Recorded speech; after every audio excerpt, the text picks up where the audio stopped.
Today you had a press conference, and could you please tell us what message that you were trying, or what message are you trying to get across to the people of New Orleans? The press conference and the message that I wanted to communicate today, that I am strongly affirmed and committed to running for the office of mayor and winning the office of mayor at the City of New Orleans.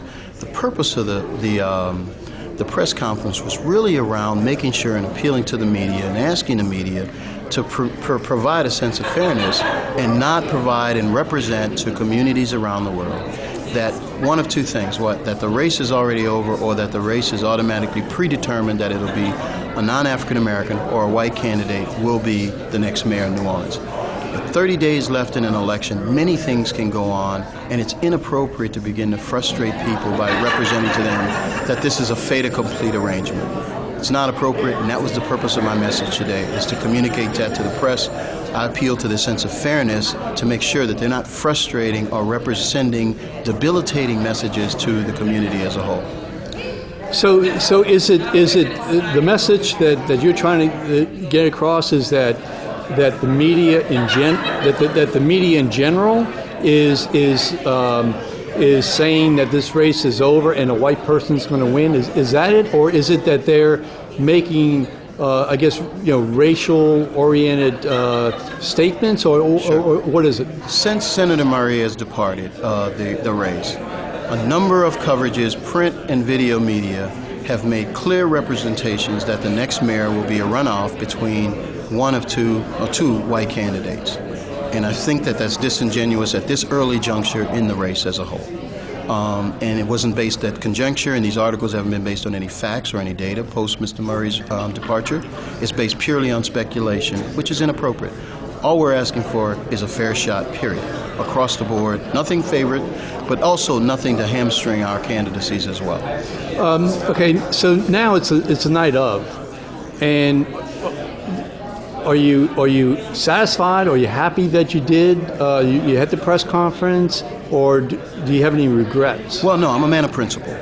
And the point and the principle that I wanted to make was fair is fair, and right is right, and wrong is wrong. So I'm very happy to be able to stand up for what's right. One, for our voters, to make sure that they understand that it's very clear that this is still a race, and that all of the candidates are still viable candidates and should be considered. So I'm very comfortable in standing up on principle that this is right. I had a number of people come up to me and say that they were offended by some of the articles that have been written that have already acted as though this is a predetermined race. And I had to stand up for it because it's the right thing to do, period.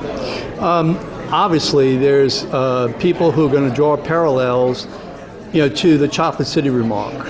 Okay, that's something I heard, just in terms of it being, injecting race into an election. Well, I've heard it, so I'm just wondering. No, I think I'm just wondering, how would you respond to those people who might think that? Well, my message was about fairness. The problem is that it was a white chocolate message that was communicated to the media.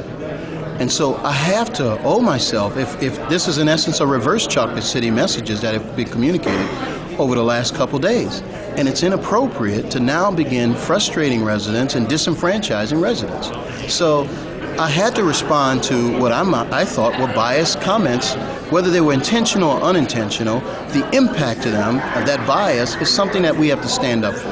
Okay, and the bias, you didn't feel like it was directed to you. No. Okay, you felt like it was directed to the black candidates not having a chance to win. That's correct. Okay. That is correct. It wasn't just me. It wasn't just at me. It was, in my opinion, offensive to all of the African American candidates in this race today to predetermine that the next mayor and the runoff that will probably come to bear will be white. Okay. And to state that at this juncture is inappropriate. And just to make this point, would it make any difference to you if there was a white mayor or a black mayor? Would it make any difference to you? Well, it makes a difference that we have the best mayor, period. Okay, so race doesn't make any difference. Race doesn't make any difference, and any race should be a fair and open and honest race. But what we don't want is a race where the deck has been stacked one way or another. And what I'm just saying is we just want a level playing field. Give me a level playing field, and I'll take my chances with my skills and ability and qualifications.